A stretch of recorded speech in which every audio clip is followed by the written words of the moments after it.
அதாவது அவரோட டெல்லி விசிட்டுக்கும் தமிழகத்தோட கடனுக்கும் ஏதாவது ஒரு முடிச்சு இருக்குமான்னு பார்த்தீங்கன்னா ஒரு முடிச்சுமே இருக்காது. எந்த முதலமைச்சர்கள் வந்து பதவி ஏற்றாலும் மத்தியில் உள்ள பிரதம அமைச்சரை போயிட்டு பார்த்துட்டு ஒரு ட்வீட் பண்ணிட்டு வருவாங்க. அவங்களுக்கு தெரிஞ்ச ஒரு வாழ்த்துக்கள் வாங்கிட்டு வருவாங்க. சரி, போகிறதுக்கு ஒரு கோரிக்கைகள் மாதிரி கொடுக்கலாம்னு சொல்லிட்டு கொடுத்துருக்காங்க. 50,500 + 15,000 கோடி நமக்கு வந்திருக்கு மொத்தமாக. அந்த 50,500 கோடியில் 10% லோக்கல் பாடிஸ்க்கு செலவு பண்ணணும். அதில் ஒரு பைசா செலவு பண்ணல முன்னாடி இருந்த அரசாங்கம். 200 யூனிட் மாதத்திற்கு இது கொடுத்துருக்காங்க இல்லைங்களா, இலவசம் கொடுத்துருக்காங்க இல்லையா, 2 மாதத்துக்கு ஒரு முறை கணக்கிடப்படுற 200 யூனிட் மின்சாரம் இலவசம். அதுக்கு 1000 கோடி ரூபாய் செலவாக போகுது. ரெண்டாவது, இந்த விவசாயிகள் கடனுக்கு 2000 கோடி ரூபாய் செலவு. மொத்தம் 3000 கோடி ரூபாய் இன்னைக்கே ஒரு நம்ம பட்ஜெட்டு துண்டு விட போகிறது. ஏற்கனவே திமுக அரசாங்கம் 1000 ரூபாய் மகளிர் உரிமை தொகைக்கான கணக்கை கடனில் ஏற்றி வச்சுட்டாங்க. ஸோ நீங்கள் மீதி ஒரு 1500 ரூபாய்க்கு 1,31,00,000 குடும்பங்களுக்காக கிட்டத்தட்ட ஒரு 22,000 கோடி ரூபாய் கடன் வாங்கணும். ஸோ அந்த 22 + ஒரு 3 25,000 கோடி ரூபாய் அதிகமாக குறைஞ்சபட்சம் இந்த ஜோசப் விஜய் அவர்களின் அரசாங்கம் கடன் வாங்கும். ஆகஸ்ட் மாதம் எனக்கு தெரிஞ்ச ஃபுல் பட்ஜெட் முழு நிதிநிலை அறிக்கை இவங்க சமர்ப்பிப்பாங்க ஆகஸ்ட் மாதத்தில். அதற்கு முன்னாடி ஒரு 1.5 மாதத்துக்கு முன்னாடி வெள்ளை அறிக்கை தயாரிச்சுருப்பாங்க. அதில் இதெல்லாம் எங்களால் முடியலைங்க, அந்த அரசாங்கம் இவ்வளோ கஜானா காலி பண்ணிட்டு போயிட்டாங்க. சார், இதெல்லாம் முன்னாடியே தெரியணுமே உங்களுக்கு. அது தெரியாமையா நீங்கள் வாக்குறுதிகளை கொடுத்தீங்க? ஏன்னா இன்னைக்கு 2025 என்டிஏ கூட்டணி அதிமுக உள்ளடக்கிய கூட்டணியாக இருந்து அண்ணாமலை அவருடைய தலைவர் பதவியிலேருந்து மாற்றி நயினா நாகேந்திரனை கொண்டு வந்தாங்களோ அப்பயே அவர் ஓகே தலைவர் என்ன சொல்கிறாங்களோ அதை அப்படி நான் கேட்குறேன்னு சொல்லிட்டு வெளியில் வந்தாரே தவிர மற்றபடி அவர்களுக்கு உண்டான முரண் பெரிதாக களையப்படவில்லை. ஓ பன்னீர்செல்வம் அவர்கள் தீய சக்தி என்ற திமுகவை நான் தாய் கழகம் போய் இணையறேன்னு சொல்லிட்டு ஏன் இணைய போகிறார்? அவர் இணைந்தது அனைவருக்கும் வருத்தம் தான், இது வேற கருத்து. ஆனால் அதை கோட்டை விட்டது கண்டிப்பாக எடப்பாடி பழனிசாமி.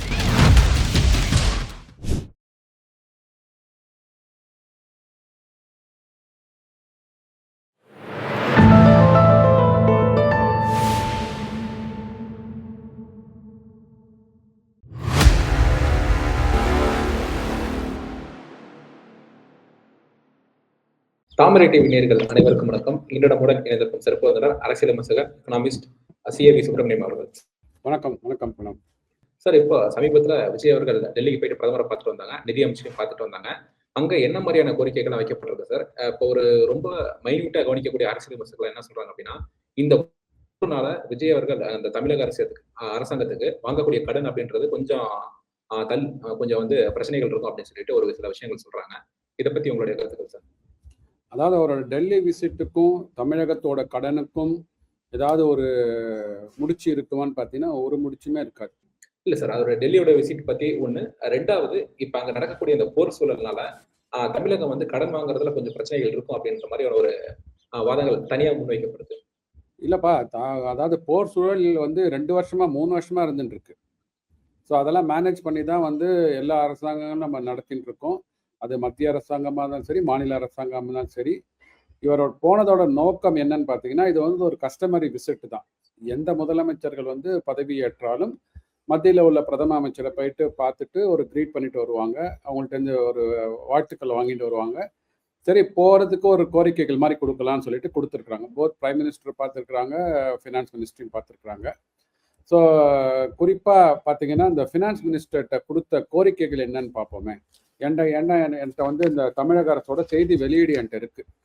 அது நான் ஊடகத்தில் விவாதிக்கும் போது அதை யூஸ் பண்ணிவிட்டு அதில் என்னென்ன கேட்டிருக்காங்கன்றது நம்ம கொஞ்சம் படித்து தெரிஞ்சுக்க ஆரம்பித்தோம். அதில் மிக முக்கியமாக என்ன சொல்கிறாரு அப்படின்னு பார்த்தீங்கன்னா, உட்கட்டமைப்பு திட்டங்களுக்காக முதலீடு செய்வது இன்றியமையாதது. அதுக்கு எங்களுக்கு நிதி ஒதுக்கீடு பண்ணுங்க அப்படின்னு கேட்டிருக்காங்க. அதுக்கு ஆக்சுவலாக பார்த்தீங்கன்னா, நம்ம தொடர்ந்து ஒரு 4-5 வருடங்களாக இந்த தமிழக நிதிநிலை அறிக்கையை ரொம்ப த்ரெட் பேராக ஆராய்ச்சி வர்றதுனால CAG ரிப்போர்ட்ஸ்லாம் படிச்சுட்டு வந்திருக்கிறோம். நம்ம அதில் குறிப்பாக என்ன சொல்கிறாங்கன்னா, ஒரு 50,700 கோடி ரூபாய் GST காம்பன்சேஷன் செஸ்ஸாக தமிழகத்திற்கு கொடுக்கப்பட்டது. மொத்தம் 65,000 கோடி கொடுத்தாங்க. அதில் 50,700 இந்த வரிகள் மூலமாகவும் ஒரு 15,000 கோடி ரூபாய் மத்திய அரசாங்கம் கடன் வாங்கி கிராண்டாக தமிழக அரசாங்கம் கொடுத்தாங்க. அதில் ஸ்டேட் ஃபினான்ஸ் கமிஷன் ஒரு அமைப்பு இருக்குது. இந்த ஸ்டேட் ஃபினான்ஸ் கமிஷன் அமைப்போட ரெக்கமெண்டேஷன் படி 50,700 கோடி ரூபாய் GST காம்பன்சேஷன்ஸ் வந்ததில் 10% உள்கட்டமைப்பு லோக்கல் பாடிஸ்க்காக நீங்க செலவு பண்ணணும் அப்படின்றது தான் வந்து அதுல வந்து குறிப்பிட்ட அம்சம். அதாவது ஜூலை 2017 ஜூன் 2022 வரைக்கும் நமக்கு 50,700 கோடி ரூபாய் வந்திருக்குது. ஜிஎஸ்டியோட இழப்பீடு தொகையாக வரலன்னு சொல்லுவாங்க பார்த்தீங்களா பாராளுமன்றத்தில். அதெல்லாம் வந்து முழு மூச்சாக ஒத்துக்கொண்டு 50,700 + 15,000 கோடி நமக்கு வந்து வந்திருக்கு மொத்தமாக. அந்த 50,700 கோடியில் 10% லோக்கல் பாடிஸ்க்கு செலவு பண்ணணும். அதில் ஒரு பைசா செலவு பண்ணல முன்னாடி இருந்த அரசாங்கம். இப்போ நாளைக்கு வந்து அங்கே சிஏஜியில் கேட்க மாட்டாங்களா, சார் நீங்கள் 5,070 கோடி ரூபாய் செலவு பண்ண வேண்டிய இடத்துல ஒரு பைசா கூட நீங்கள் செலவு பண்ணலையே, அந்த பணம்லாம் எங்கே காணாமல் போச்சு, நாங்கள் எப்படி உங்களுக்கு பணம் கொடுப்போம் அப்படின்னு கேட்பாங்கல்ல நியாயமா? நானாக இருந்தாலும் நீங்கள் இருந்தாலும் அதானே கேட்போம் நம்ம. ஸோ உட்கட்டமைப்புக்கு வந்து எனக்கு தெரிஞ்ச நமக்கு வந்து பணம் வருமானது தெரியல. இன்னொன்று, எல்லாம் பொலிட்டிக்கல் நெரேட்டிவ். ஓகே, மெட்ரோ திட்டத்திற்கு பணம் வரவில்லை. இவங்க குறிப்பாக கேட்டது என்னன்னு பார்த்தீங்கன்னா, மெட்ரோ திட்டத்துக்கு கேட்டிருக்கிறாங்க. அதாவது கோயம்புத்தூர் மற்றும் மதுரை ஆகிய பெருநகரங்களின் பொது போக்குவரத்தை மேம்படுத்த தேவையான மெட்ரோ ரயில் திட்டங்களுக்கு செயல்படுத்துவதற்கான தேவையான நிதி ஒதுக்கீடு பண்ணணும். சரிங்களா? இதுல என்ன அரசியல் பாருங்க. நிதி ஒதுக்கீடு எப்ப பண்ணுவாங்க? இப்ப நானும் நீங்களும் வந்து பேங்க்ல லோன் வாங்குறோம். லோன் அப்ரூவல் பண்ணினதுக்கு அப்புறம், ப்ராஜெக்ட் அப்ரூவல் பண்ணதுக்கு அப்புறம் தான் நிதியை ஒதுக்கீடு பண்ணுவாங்க. ரைட்டுங்களா? இது சாதாரண புரிதல். அத மாதிரி மெட்ரோ திட்டங்கள் கோயம்புத்தூருக்கும் மதுரைக்கும் டிபிஆர், டீடைல்டு ப்ராஜெக்ட் ரிப்போர்ட், கரெக்டா சரியாக வந்து சமர்ப்பிக்கப்படவில்லை. அதனால டிசம்பர் 2025 அந்த காலகட்டத்திலேயே அந்த டிபிஆரை வந்து திருப்பி அனுப்பிச்சு இதை சரிபார்த்து நீங்க மீண்டும் வந்து சமர்ப்பிக்க வேண்டும் அப்படின்னு சொன்னாங்க. அது அப்போ உள்ள திமுக அரசாங்கம் எப்பவுமே வந்து ஸ்டிக்கர் ஒட்டுவாங்க பார்த்தீங்களா, பொலிட்டிக்கல் நெரேட்டிவ் செட் பண்ணுவாங்களே. அதாவது மத்திய அரசாங்கம், அதாவது இவங்களோட பாஷையில ஒன்றிய அரசாங்கம் ரிஜெக்ட் பண்ணிடுச்சு அப்படின்னாங்க.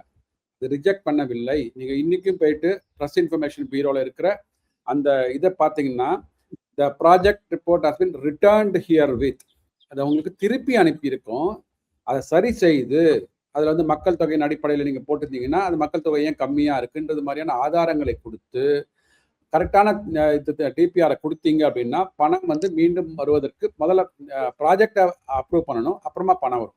ஸோ அப்ரூவே பண்ணாத ப்ராஜெக்ட்டுக்கு பணம் யார் கொடுப்பாங்க? எப்படி நம்மளால ரைட்ஃபுல்லாக நிதியை கேட்க முடியும்? புரியுதுங்களா? ஸோ இது மாதிரி பார்த்தீங்கன்னா இதற்கு வந்து நீங்கள் வந்து எந்த விதமான ஒரு அரசியல் அனுபவம்லாம் தேவைன்னு அவசியம் கிடையாது. ஏன்னா இந்த ரிப்போர்ட்ஸ் ப்ரிப்பேர் பண்ணுறதே பிரின்சிபல் செக்ரட்டரியாக இருப்பாங்க, அண்டர் செக்ரட்டரியாக இருப்பாங்க, ஃபினான்ஸ் செக்ரட்டரியாக இருப்பாங்க. அவங்களுக்கு தெரியும் எப்படி ஒரு ப்ராஜெக்ட் அப்ரூவ் ஆகாத ப்ராஜெக்ட் பணம் கேட்க முடியும். ஸோ இதெல்லாம் கேட்டிருக்கிறாங்க. அதனால இதுக்கு வந்து கண்டிப்பாக பார்த்தீங்கன்னா நான் சொன்ன பதில், அதாவது நம்ம வந்து தூரத்திலேருந்து ஒரு அரசியல் ஆய்வாளராகவும் பட்டய கணக்காளரை பார்க்குற நமக்கே அப்படி தெரியுது அப்படின்னா, தினம்தோறும் ஃபினான்ஸ் செக்ரட்டரிஸ் டேட்டாவை பார்த்துட்டு இருக்காங்க. தமிழகத்திலும் சரி மத்தியிலும் சரி விஷயங்கள் தெரியும். அதனால இதற்கு வந்து எந்த விதமான ஒரு இவர்கள் எதிர்பார்க்கின்ற பதில் வராது. ஒன்று. ரெண்டாவது, இந்த போர் சூழல் மூலமாக நமக்கு வந்து கடன் உயருமானா இதனால கடன் உயராது. நம்ம என்ன வாக்குறுதி கொடுத்துருக்குறோமோ அதை வந்து முன்னமே நம்ம வந்து அதை அனுமானித்து என்னென்ன ரெவென்யூ நம்ம இன்க்ரீஸ் பண்ண போகிறோம், அதனால எப்படி நம்ம வந்து புதிதாக அறிவித்த திட்டங்கள், அதாவது இப்போ வந்து இந்த 200 யூனிட் மாதத்துக்கு இது கொடுத்துருக்காங்க இல்லைங்களா, இலவசம் கொடுத்துருக்காங்க இல்லையா, 2 மாதத்துக்கு ஒரு தடவை கணக்கிடப்படுறதுல 200 யூனிட் வந்து மின்சாரம் இலவசம், அதுக்கு 1000 கோடி ரூபாய் செலவாக போகுது. ரெண்டாவது, இந்த விவசாயிகள் கடனுக்கு 2000 கோடி ரூபாய் செலவு, மொத்தம் 3000 கோடி ரூபாய் இன்னைக்கே வந்து ஒரு நம்ம பட்ஜெட்ல துண்டு விழ போகிறது. அதை தாண்டி இவங்க 1000 ரூபாய் மகளிர் உரிமை தொகை கொடுத்து வந்த இடத்துல 2500 கோடி ரூபாய் வந்து கிட்டத்தட்ட மகளிர் உரிமை தொகை கொடுக்க போறான்றாங்க. ஏற்கனவே திமுக அரசாங்கம் 1000 ரூபாய் மகளிர் உரிமை தொகைக்கான கணக்கை கடன்ல ஏற்றிட்டு வச்சுட்டாங்க. ஸோ நீங்க மீதி ஒரு 1500 ரூபாய்க்கு 1,31,00,000 குடும்பங்களுக்காக கிட்டத்தட்ட ஒரு 22,000 கோடி ரூபாய் கடன் வாங்கணும். ஸோ அந்த 22 + ஒரு 3 25,000 கோடி ரூபாய் அதிகமாக குறைஞ்சபட்சம் இந்த சி ஜோசப் விஜய் அவர்களின் அரசாங்கம் கடன் வாங்க போகுது. அதாவது நீங்க கடன் வாங்கறது நம்ம சொல்றோம், பட் என்ன இடத்துல நமக்கு ரெவென்யூ உற்பத்தியை வந்து இன்க்ரீஸ் பண்ண போறோம்ன்ற மாதிரியான ஒரு அறிக்கைகளோ வார்த்தைகளோ எங்கேயும் இல்லை. அதனால பாத்தீங்கன்னா இது இன்னும் தமிழகத்தை கடனில் தான் தள்ளுமே தவிர இது வந்து இம்ப்ரூவ் ஆவதற்கான வாய்ப்புகள் இல்லை. ஒரு 2-3 மணி நேரத்துக்கு முன்னாடி பாத்தீங்கன்னா மரியா வில்சன் அவங்க பிரஸ் மீட் கொடுத்திருக்காங்க, நிதி அமைச்சர். அவங்க என்ன சொல்லியிருக்காங்க அப்படின்னா 2,500 ரூபாய் இந்த பட்ஜெட்ல நாங்க கண்டிப்பா கொடுத்துருவோம், வெள்ளை அறிக்கை வந்து ஒரு 2 வாரத்துல கொடுத்துருவோம் அப்படின்னு சொல்லியிருக்காங்க. வெள்ளை அறிக்கை கண்டிப்பா கொடுப்பாங்களா சார்? தமிழக நிதி சுமை எந்த அளவுக்கு மோசமா இருக்கு?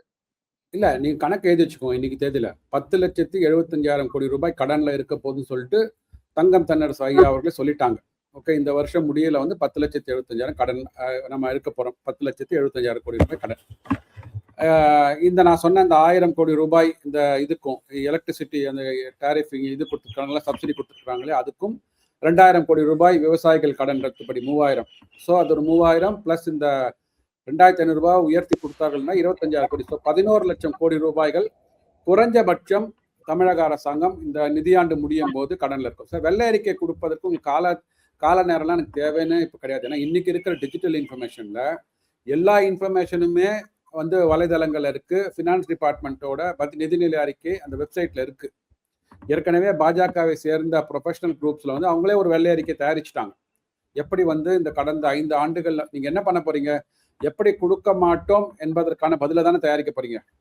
கொடுப்பதற்குண்டான பதில் கிடையாது. இனிமே எப்படி கொடுக்க மாட்டோம் அப்படிதானே வெள்ளை அறிக்கை 2021 பிடிஆர் பழனிவேல் தியாகராஜன் சமர்ப்பிச்சார். ஸோ அந்த அரசாங்கம் கஜானாவை காலி பண்ணி வைத்து விட்டு போய்விட்டது. அதனால எங்களால் கொடுக்க முடியாது. அதான் சொல்ல போறாங்க. இந்த வெள்ளை அறிக்கையில் அப்படிதானே வரப்போகுது. இதுக்கு வெள்ளை அறிக்கையே தேவையில்லை. எனக்கு தெரிஞ்சு சிஏஜி ரிப்போர்ட் இருக்கு பார்த்தீங்க இல்லையா, கடந்த 5 ஆண்டுகள் கண்ட்ரோலர் அண்ட் ஆடிட்டர் ஜெனரல் தமிழ்நாட்டோட நிதி நிலைமை பற்றி பொதுத்துறை நிறுவனங்கள், தமிழக பொதுத்துறை நிறுவனங்களை பற்றி கொடுத்த அந்த ஆடிட் ரிப்போர்ட்டை எடுத்து கன்சால்டேட் பண்ணிட்டீங்க அப்படின்னாலே அதுவே ஒரு வெள்ளை அறிக்கை முடிஞ்சு போச்சு. கொடுக்க மாட்டேன் என்பதற்கான காரணங்கள், ஏன்னா திமுகவே வந்து 1000 ரூபாய் எப்போ கொடுத்தாங்க, 28 மாதங்கள் கழித்து கொடுத்தாங்க. இவர்கள் அவர்கள்ட்ட பாடம் கற்றுக்கொண்டு வந்தவர்கள். ஏன்னா அங்க உள்ளவங்க தானே இங்க பாதி பேர் இங்க சேர்ந்திருக்கிறாங்க. இங்க உள்ள அதிமுக பாதி பேர் அங்க போயிருக்காங்க, திமுக அங்க போயிருக்காங்க. ஸோ எப்படி கொடுக்க கூடாது என்பதற்கான ஒரு இன்ஃபர்மேஷன் நிறைய வச்சிருப்பாங்க. ஸோ அதனால இப்போ இவங்க இன்டரிம் பட்ஜெட் தாக்கல் பண்ணியிருந்தாங்க பிப்ரவரியில வந்து திமுக அரசாங்கம். ஆகஸ்ட் மாதம் எனக்கு தெரிஞ்சு ஃபுல் பட்ஜெட் முழு நிதிநிலை அறிக்கை இவங்க சமர்ப்பிப்பாங்க ஆகஸ்ட் மாசத்துல. அதற்கு முன்னாடி ஒரு 1.5 மாசத்துக்கு முன்னாடி வெள்ளை அறிக்கை தயாரித்து கொடுப்பாங்க. அதுல வந்து இதெல்லாம் எங்களால முடியலங்க, அந்த அரசாங்கம் வந்து இவ்வளவு வந்து கஜானா காலி பண்ணிட்டு போயிட்டாங்க. சார், இதெல்லாம் முன்னாடியே தெரியணுமே உங்களுக்கு. அது தெரியாமையா நீங்க வந்து வாக்குறுதிகளை கொடுத்தீங்க. இதே குற்றச்சாட்டு தான் நம்ம நிறைய வச்சோம் திமுக மேல. இப்ப திருப்பி வருகின்ற அரசாங்கங்கள் இதே மாதிரி பண்ணினா மக்களை அவர்கள் வந்து எதுவுமே தெரியாம தினமும் பேப்பர் படிக்காம இல்லை நிதிநிலை அறிக்கை படிக்காம இருக்கிறவங்க நினைச்சிட்டாங்க போல இருக்கு. இனிமே அந்த மாதிரியான காலங்கள் இல்லை. இன்னைக்கு இருக்கிற ஒரு டிஜிட்டல் ஃபாஸ்ட் ஃபேஸ் வேர்ல்டுல இன்ஃபர்மேஷன் வந்து on to date up to date கையில் எல்லா மக்கள்கிட்டையும் இருக்கு. இதை மாதிரி கொண்டு வந்தாங்கன்னா ஸோ ஓகே, சீச்சி இந்த பழம் புளிக்கும் மாதிரி நீங்களும் திமுக மாதிரி ஒரு மாறுவேடம் கொண்டு வந்த ஒரு தாவேக்கா என்ற ஒரு கட்சி தானே தவிர மாற்றத்திற்காக நீங்க வரவில்லை, மக்களை ஏமாற்றத்திற்காக வந்திருக்கிற தாவேக்கா கட்சின்னு சொல்லிடுவாங்க. சார், இப்ப தமிழக அரசியல்ல நிறைய நிகழ்வு நடந்து கொண்டு இருக்கிறது. இப்ப அண்ணாமலை அவங்க தனி கட்சி ஆரம்பிக்க போறாங்க அப்படின்ற ஒரு தகவல் வந்துட்டு இருக்கு. அதுக்கேற்ற மாதிரியே பார்த்தோம் அப்படின்னா ஒரு 3 நாளைக்கு முன்னாடி சிபிஎஸ்சியோடைய ஒரு சின்ன ஆக்ஷன் வருத்தம் அளிக்கிறது அப்படின்னு சொல்லியிருந்தாங்க. அதாவது 2029 தான் 3 லாங்குவேஜ் கொண்டு வருவோம் அப்படின்னு சொல்லியிருந்தாங்க. இப்போ 2026 கட்டாயப்படுத்தினது ஒரு வருத்தம் அளிக்கிறது அப்படின்னு சொல்லி சில விஷயங்கள் சொன்னாங்க. சமீப காலமாக அவரோட அவைலபிலிட்டி அப்படின்றது கம்மியா இருக்கு, கோர் கமிட்டி மீட்டிங்லும் வந்து அட்டன் பண்ணல அப்படின்னு சொல்லிட்டு நிறைய விஷயங்கள் அதுக்கேற்ற மாதிரி இருக்கு. தனி கட்சி ஆரம்பிக்க போறாங்களா சார்? இல்லை, அதற்கான வாய்ப்புகள் எனக்கு தெரிஞ்சு கம்மியாக தான் இருக்கும். பட் வலைதளங்களில் வந்து கண்டிப்பாக அவருக்கு வந்து ஒரு மனக்கசப்பு இருந்தது, இருந்து கொண்டு இருக்கும் அப்படின்றது மாற்று கருத்து இல்லை. ஏன்னா இன்னைக்கு 2025 என்டிஏ கூட்டணி வந்து அதிமுக உள்ளடக்கிய கூட்டணியாக இருந்து அண்ணாமலை அவர்களை தலைவர் பதவியிலேருந்து மாற்றி நயினா நாகேந்திரனை கொண்டு வந்தாங்களோ அப்பயே வந்து அவர் வந்து ஓகே தலைவர் என்ன சொல்றாங்களோ அதை அப்படி நான் கேட்கறேன்னு சொல்லிட்டு வெளியில வந்தாரே தவிர மற்றபடி அவர்களுக்கு உண்டான முரண் வந்து பெரிதாக களையப்படவில்லை. ஆனா அவரோட நோக்கம் என்னன்னா பாஜகவை இங்க ஆட்சிக்கு கொண்டு வர வேண்டும். அது கண்டிப்பா 26 இல்லை, 31 இருக்கலாம், 36 இருக்கலாம். அவரோட இது வந்து தொலைநோக்கு பார்வை வந்து லாங் டேர்ம் விஷன். நம்ம பாஜக ஆட்சிக்கு வர வேண்டும் என்றால் தனித்துதான் களம் காண வேண்டும். அது இன்னைக்கு உறுதியா இருப்பாருங்க. அதாவது திராவிட கட்சிகளுக்கு மாற்று வேற ஒரு கட்சி வேணும்னு மக்கள் யோசிக்க ஆரம்பிச்சது அவருக்கு தெரிஞ்சிருக்கு. அதற்காக தாவேக்காக்கு வந்து வாக்களித்திருக்கிறார்கள். அந்த இடத்துல பாஜக இருந்திருக்கணும் அப்படின்றது தான் வந்து அண்ணாமலையோட மெசேஜ், ஒரு இன்டைரக்ட் மெசேஜ். அதான் சொன்னார் அவர். மே 4ஆம் தேதி அன்னைக்கு தெரியும், நீங்க ஏன் தேர்தலில் நிக்கலன்னு கேட்ட கேள்விக்கு மே 4ஆம் தேதி அன்னைக்கு உங்களுக்கு பதில் தெரியும் சொல்லிட்டு ஒரு வலைதளத்துல கூட சொன்னாங்க அவங்க. அப்படி இருக்கும்போது அந்த மாற்றத்திற்கு உண்டான இடத்துல பிஜேபி இந்த வருஷம் இல்லை, இந்த வருஷம் தேர்தலில் இல்லை அப்படின்றது வந்து அவருக்கு தெரிஞ்சு விட்டது. எனக்கு தெரிஞ்சு அவர் கட்சி ஆரம்பிப்பதற்கான அந்த முயற்சிகள் இருப்பாங்களான்னு எனக்கு தெரியல. பட் இன்னும் ஓரிரு மாதங்கள்ல இப்போ வந்து பிஜேபியில வந்து பாத்தீங்கன்னா ஒரு 4 மாநிலங்கள்ல தலைவர்களை மாற்றி இருக்கிறார்கள், ரொட்டேஷனல் பேசிஸ்ல வந்திருக்கு. அந்த மாதிரி தமிழகத்திற்கும் ஒரு வாய்ப்பு வரும். ஒரு 2-3 மாதங்கள்ல வந்து தலைவர் பதவி மாற்றப்பட்டால் அதுக்கப்புறம் வந்து எப்படி வந்து களத்தை வந்து கையாள வேண்டும், அடுத்து வரப்போகின்ற 2029 தேர்தல் எப்படி இருக்க போறோம். ஏன்னா இப்போ 29 தேர்தல் பார்த்தீங்கன்னா ஐஎன்டிஏ கூட்டணி இப்போ வந்து சிதைந்து சின்னாபின்னமா ஆயிடுச்சு. காங்கிரஸ் வந்து அதை விட்டு வெளியில போயிட்டாங்க. ஸோ திமுக தனித்து விடப்பட்டிருக்கிறது. ஸோ 29ல வந்து இப்ப இருக்கிற தாவேகா கூட்டணியும் திமுக கூட்டணியும் வந்து எப்படி தனித்தனியா தொடர போறாங்கன்னா, அப்ப என்டிஏ கூட்டணியோட நிலைமை என்ன அப்படின்ற மாதிரி நிறைய ஒரு காய் நகர்வுகள் ஏற்பட ஆரம்பிக்கும். அதை நோக்கி தமிழக அரசியல் இன்னும் 2 வருடங்கள்ல வந்து நிறைய ஒரு புரியாத புதிர்களுக்கான விடையை வந்து நோக்கி செல்ல ஆரம்பிக்கும் போது கண்டிப்பா தமிழக மக்களுக்கு இங்கேருந்து ஒரு 10 எம்பிக்களோட ரெப்ரசன்டேஷன் தேவை. அதாவது என்டிஏ கூட்டணியிலேருந்து ஒரு 10 எம்பிக்கள் அங்க முதலமைச்சர் அங்க பிரதம அமைச்சர் மோடி தலைமையிலான அரசாங்கம் அமையும் போது இங்கேருந்து 10 எம்பிக்கள் போய் சப்போர்ட் பண்ணா நமக்கு அமைச்சரவையில ரெப்ரசன்டேஷன் கிடைக்கிறதுக்காக லோக்சபால, ராஜ்யசபா மூலமா இல்ல, லோக்சபால மக்களால் தேர்ந்தெடுக்கப்பட்ட எம்பிக்கள் லோக்சபால வந்து ஒரு அமைச்சர் பதவியை வந்து கிடைப்பதற்கான வாய்ப்புகள் இருக்கு. அதை நோக்கி தான் பாஜகவும் என்டிஏ கூட்டணியும் வந்து நகர ஆரம்பிக்கும் நினைக்கிறேன். சார், இப்ப தமிழகத்துல அமைச்சர்கள் வந்து ஒரு நாளைக்கு ஒரு வீடியோஸ் நீங்க பார்த்திருப்பீங்க. போக்குவரத்து துறை அமைச்சராக இருக்கக்கூடிய தமிழர் கிளம்பக்கம் பஸ் ஸ்டாப்ல போயிட்டு ஒரு சில விஷயங்கள் பேசியிருப்பாங்க, பார்த்திருப்பீங்க. பேசஞ்சர் வந்துட்டு சொல்லுவாங்க, என்ன சார் பஸ் வரல அப்படின்னு சொல்லி, நல்லா சாப்பிட்டுருக்கீங்க, நல்லா சாப்பிடலாம் அப்படின்னு.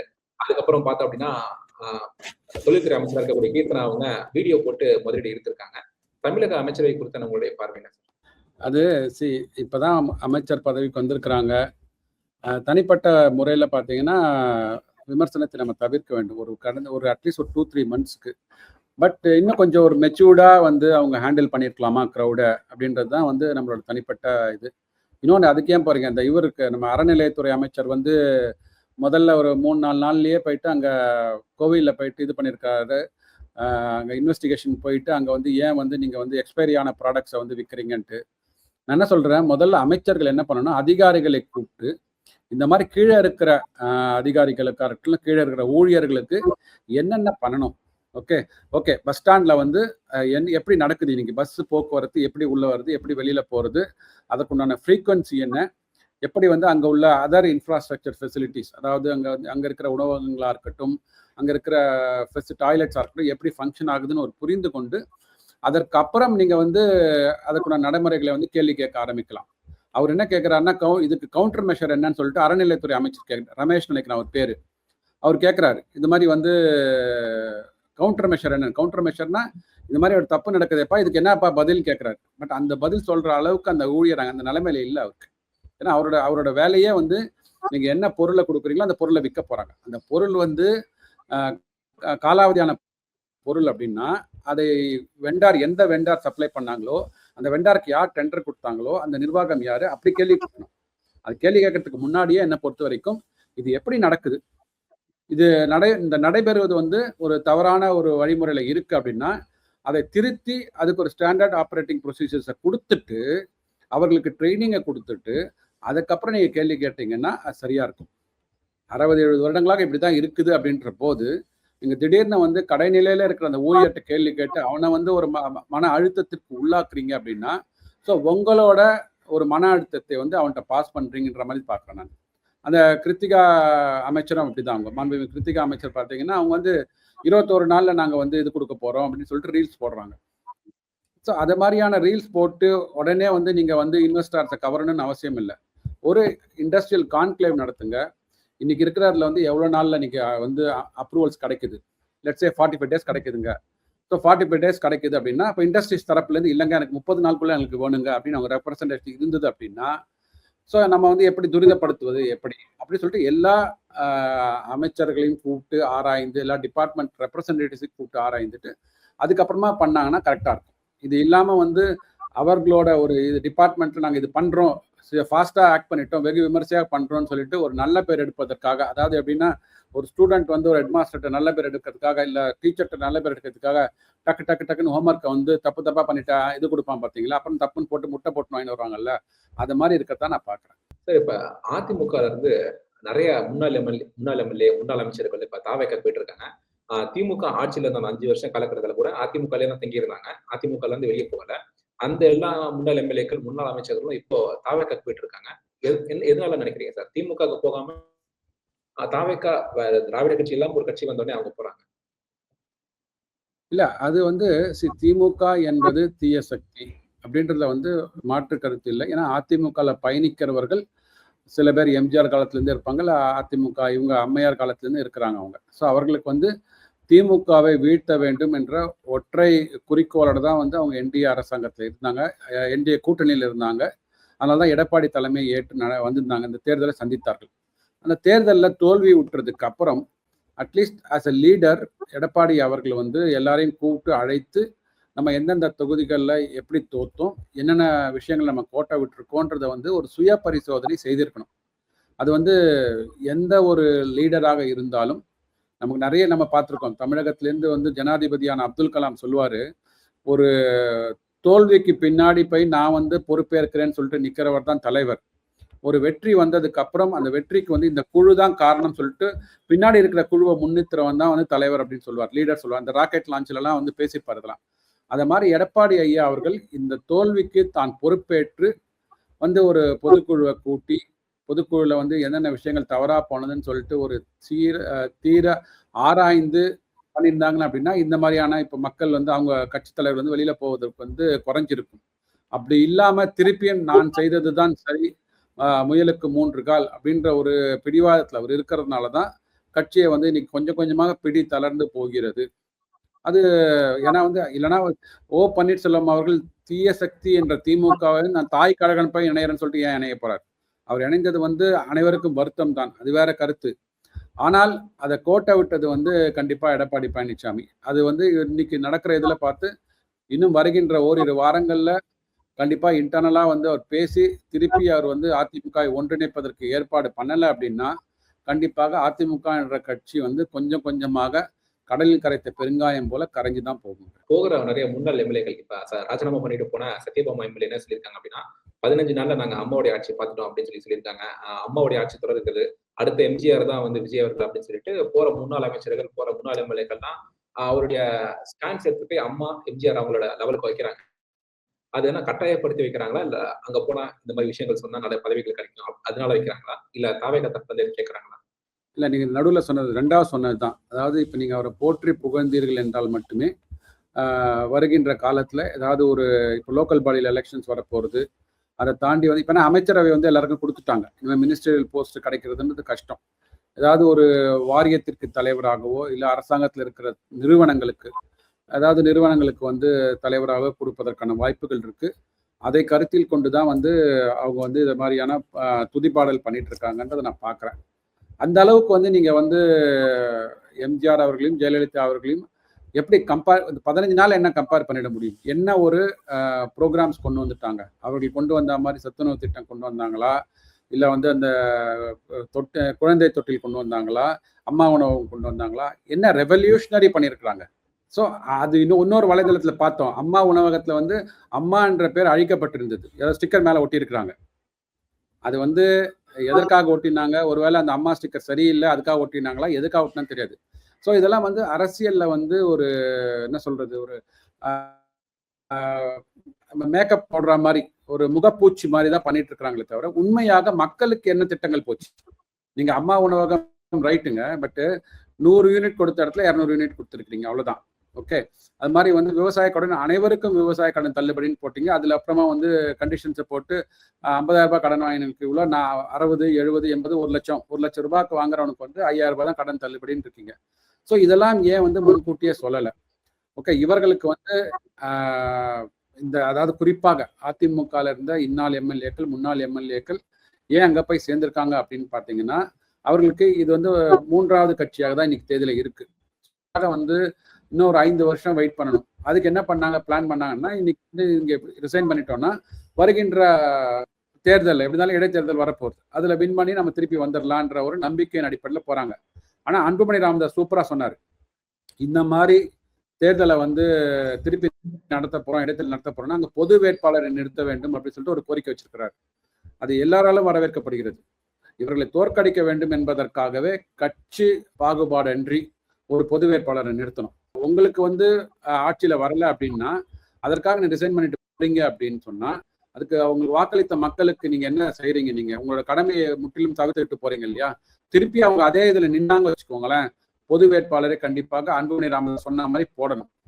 இது தங்களுடைய சுயலாபத்திற்காக மட்டுமே எடுத்த நடவடிக்கைன்னு நான் பாக்குறேன்.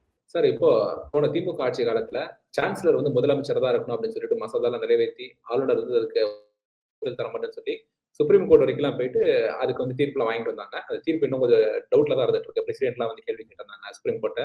இப்போ உயர்கல்வித்துறை அமைச்சர் வந்து என்ன சொல்லியிருக்காங்கன்னா, நாங்க முந்தைய அரசாங்கத்துடைய நிலைப்பாடு இருக்கணும் அவசியம் இல்லை, அதை இன்டெரக்டா என்ன சொல்றாங்கன்னா கவர்னர் தான் சான்சலரா இருப்பாங்க அப்படின்னு சொல்லி சொல்றாங்க. சிபிஐ செக்ரட்டரி வந்து என்ன சொல்லியிருக்காங்க அப்படின்னா, இல்ல முந்தைய அரசாங்கத்துடைய நிலை தான் வந்து தொடரணும் அப்படின்னு சொல்லி சொல்றாங்க. கூட்டணிக்குள்ளே பிரச்சனை வருதா? இந்த சான்சலர் பிரச்சனை எங்க சார் போயிருக்கோம்? இல்லைங்க, சான்சலர் பிரச்சனை எனக்கு பொறுத்த வரைக்கும் அதுல வந்து அரசியல் தலைவர்களோட குறுக்கீடு இருக்கக்கூடாது. அதனாலதான் வந்து ஒரு இண்டிபெண்ட் பாடியாக இருக்கிற ஒரு இண்டிபெண்ட் பர்சனாக இருக்கிற கவர்னருக்கு வந்து சான்சலர் பதவி ஆஸ் பர் தி ஆக்ட். ஏன்னா வந்து எஜுகேஷன் இன்னைக்கு பொறுத்த வரைக்கும் பார்த்தீங்கன்னா கன்கரண்ட் லிஸ்ட்ல இருக்கு. ஸோ கன்கரண்ட் லிஸ்ட்ல இருக்கும்போது உங்களுக்கு வந்து மாநில அரசாங்கமும் அதை வந்து சட்ட மசோதாக்களை பாஸ் பண்ணணும், மத்திய அரசாங்கத்தையும் பாஸ் பண்ணணும். ஸோ அப்படி இருக்கும். இது வந்து முன்கூட்டியே கூட ஒரு வாட்டி குஜராத்தில் மோடி அவர்கள் முதலமைச்சராக இருக்கும்போது இது மாதிரியான ஒரு விஷயம் வந்தது. அப்பயும் என்ன சொன்னாங்கன்னா, முதலமைச்சராக இருக்கிறவங்க வந்து சான்சலராக இருக்கக்கூடாது, ஏன்னா நீங்க வந்து அரசியல் நிலைப்பாடு எடுத்திருப்பீங்க நீங்க, அதன் மூலமாக இன்னைக்கு வந்து இந்த கல்வியில வந்து உங்களோட ஒரு குறுக்கீடு வரக்கூடாதுன்றதுக்காக ஒரு இண்டிபெண்ட் பாடியா இருக்கிற இண்டிபெண்ட் ஒரு பர்சனா இருக்கிற கவர்னரை வைக்கணும் சான்சலரா சொன்னாங்க. அதுதான் வந்து வழிமொழிஞ்சிருக்கிறாங்க சுப்ரீம் கோர்ட்ல எல்லாத்தையும். இப்போ ஓகே, இவங்க பொலிட்டிக்கலா டிஃபரெண்ட் ஸ்டாண்ட் எடுத்திருக்கிறாங்க, அவ்வளவுதான். ஸோ இது வந்து அது பசங்க வருங்காலத்தில் வருகின்ற படிக்கும் மாணவர்களுக்கு எது சரி அப்படின்றத வந்து நீங்க திருப்பி ஒரு சுப்ரீம் கோர்ட்டை ஒரு டைரக்ஷன் வாங்கிட்டு, இந்த கூட்டணிக்குள்ளேயே கண்டிப்பா குழப்பங்கள் இருக்கும். ஏன்னா வந்து நிறைய குழப்பங்கள் இருக்கும் கூட்டணியில. பாத்தீங்கன்னா இங்க திமுகவுக்காக வாக்களித்த மக்கள்கள், அவர்களால் தேர்ந்தெடுக்கப்பட்ட எம்எல்ஏக்கள், தாவேக்கா வர வேண்டாம் என்று வாக்களித்த திமுக கூட்டணியில் உள்ள எம்எல்ஏக்கள் இங்க வந்திருக்கிறாங்க அப்படின்ற போது இவங்களுக்குள்ள கண்டிப்பாக முரண் இருக்கும். அதாவது முரண் பார்த்தீங்கன்னா எங்க 2 பேர்ட்ட தான் முரண், அதாவது 2 பேர்ட்ட முரண் இருக்காது. ஒன்று தாவேக்கா அண்ட் காங்கிரஸ், இவர்கள்ட்ட முரண் இருக்காது. விடுதலை சிறுத்தைகளும் கம்யூனிஸ்ட் மார்க்சிஸ்டும் கம்யூனிஸ்ட் பார்ட்டி ஆஃப் இந்தியா, இந்த 3 கட்சிகளுக்குள்ளதான் பார்த்தீங்கன்னா உங்களுக்கு அது Indian Muslim league, union league. So இவர்களுக்குள்ள இந்த 4 கட்சிகள் தனியாகவும் தாவேக்கா அண்ட் காங்கிரஸ் தனியாகவும் அந்த கூட்டணியில நிலவுவதற்கான வாய்ப்புகள் இருக்கு. இது வந்து வருகின்ற காலத்துல இது மாதிரி ஏதாவது ஒரு பிரச்சனைகள் வரும்போது கண்டிப்பா வெடிக்க ஆரம்பிக்கும். அதற்காக தான் பார்த்தீங்கன்னா இப்போ இந்த அதிமுக எம்எல்ஏக்கள் வந்து இவங்க வந்து குதிரை பேரம் நடந்ததா தெரியல. அது வந்து கண்டிப்பாக அதுக்கு ஒரு புகார் மனு அளிக்கப்பட்டு அது வந்து நீதிபதிகளால் தீர்ப்பளிக்கப்பட வேண்டிய ஒரு நடவடிக்கை. அதனால்தான் இங்க நிறைய எம்எல்ஏக்கள் வந்து ரிசைன் ஆகி நாளைக்கு திருப்பி இவர்கள் மீண்டும் தேர்ந்தெடுக்கப்பட்டால் தாவேக்காக்கு வந்து வாய்ப்பு கிடைக்கும்ன்ற மாதிரி தான் இப்போ நடந்துட்டு இருக்கு. ஏன்னா என்னைக்கு வேணா இந்த அரசாங்கம் வந்து திருப்பி ஒரு 6 மாசத்துக்கு நம்பிக்கை வாக்கெடுப்பு எடுக்க மாட்டாங்க. அது கழிந்து வரும்போது ஏதாவது ஒரு மசோதா பாஸ் ஆகும் போது கண்டிப்பாக இவர்கள் வந்து தாவேக்காக்கு எதிராக வாக்களிப்பதற்கான வாய்ப்புகள் நிறைய இருக்கு. ஸோ அதனாலதான் இப்படி வந்து பாத்தீங்கன்னா முன்னுக்கு பின் முரணாக அவங்க என்ன சொன்னாங்களோ அதுக்கு மாற்றி சொல்லிட்டு இருக்காங்க.